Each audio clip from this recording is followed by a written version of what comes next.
All right, 3, 2, 1.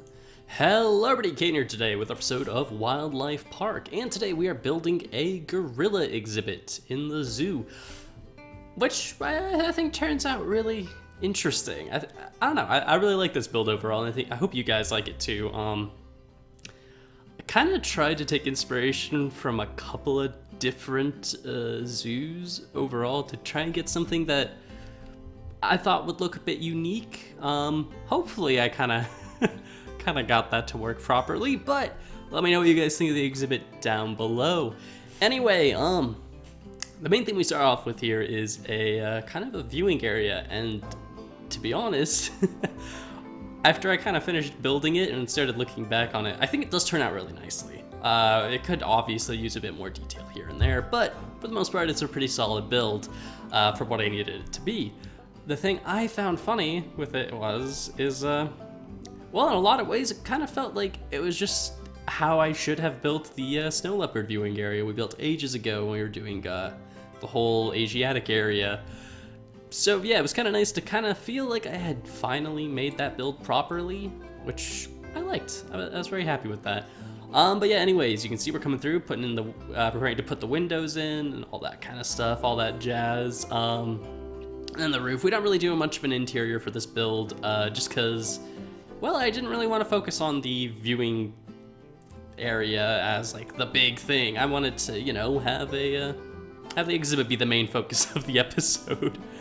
But yeah, overall, I think it looks really good. I like the viewing area a lot. And I think with a bit more detail, it would look even better. And actually, the other thing I'm very happy about with this is, unlike the, if you guys watched the Minecraft dinosaur series, I do, you guys remember I did a decoration episode this week, and I kind of lamented that I messed up the Gallimimus roof because I had not built the build correctly on the diagonal.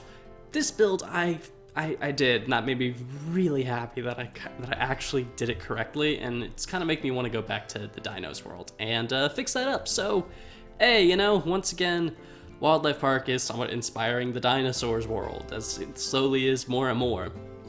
However, as the camera kind of comes back around and we start working on the interior of the exhibit, I have something to talk about with WildLife Park, and I'll start fleshing this out more. There'll hopefully be a video tomorrow that talks a bit more about this and the plans I have for this, but I have some changes I would really like to bring to this series, and changes that kind of more mean, well, changes that won't really affect this world, which is starting to come more and more to a close as we come closer and closer to the end of the year.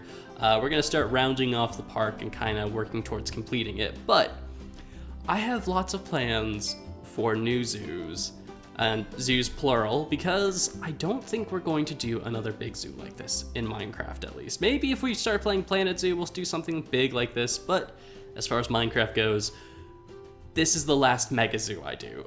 In the future, we'll probably be doing smaller 20 or so animal themed zoos, so like futuristic, or, you know, like a Victorian era zoo, or like an Asiatic themed zoo, or, you know, try and replicate part of an actual zoo somewhere out there, and stuff like that. Again, I'll have another video that focuses way more on this, hopefully tomorrow. I just kind of want to bring the idea up. Let me know if you guys think of that idea in the for future WildLife Park series.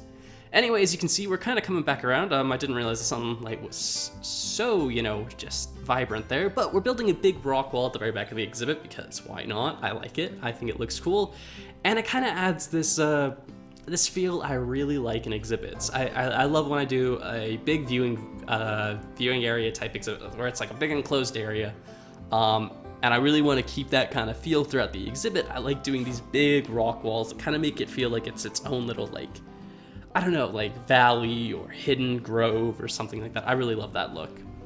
I also decided not to do any grass blocks in this exhibit. I don't know why, really.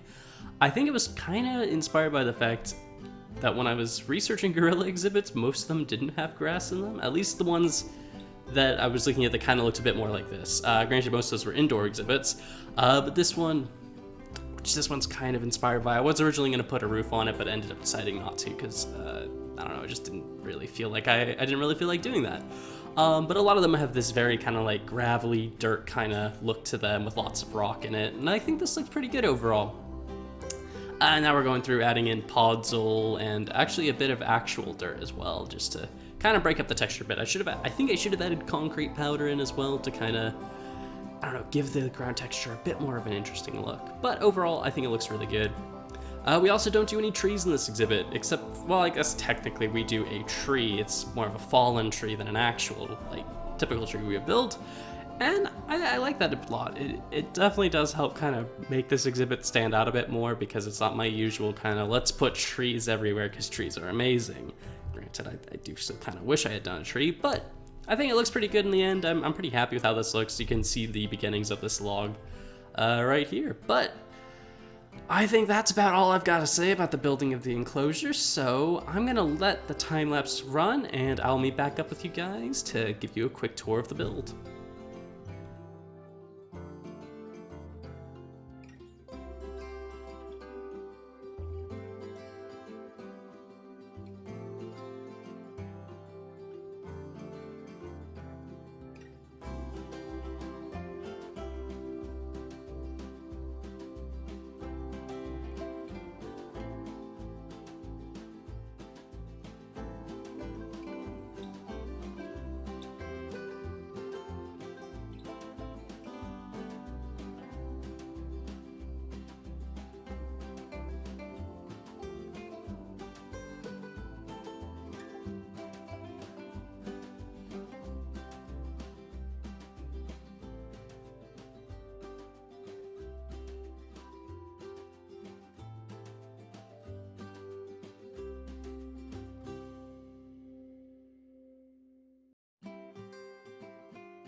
Alright everyone, I hope you all enjoyed that speed build and liked seeing this exhibit come together. Now,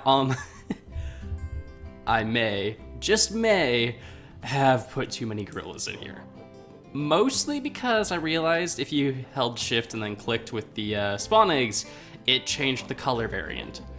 So yeah, I thought that was cool, and then I kind of just kept spawning them to see all the color variants, and yeah, we put a few too many gorillas in. But I like this exhibit a lot. I think it's really, really cool. I didn't quite finish the outside of it, but I'll get to that later.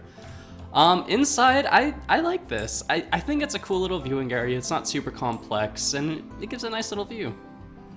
I don't know, it's just, and I guess to repeat what I keep saying over and over recently, I like this because it feels different than what we usually do.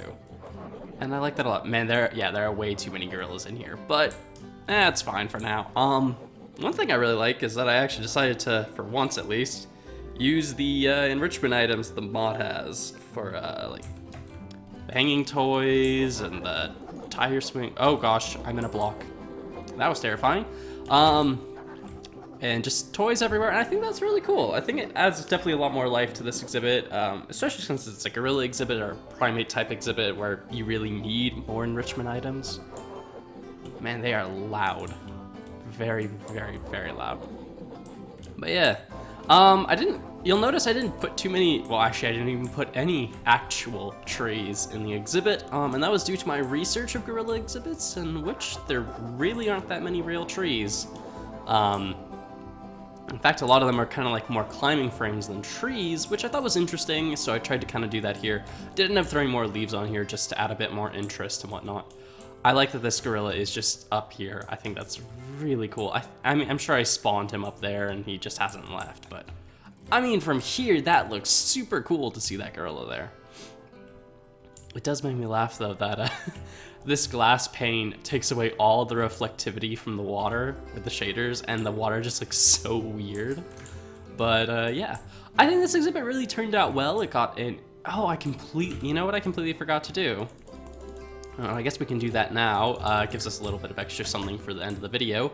I completely forgot to throw in the extra plants to add a bit more life into the exhibit. Because I was gonna say, oh, you know, I love how much life this exhibit has despite the lack of you know, the typical kind of greenery we do.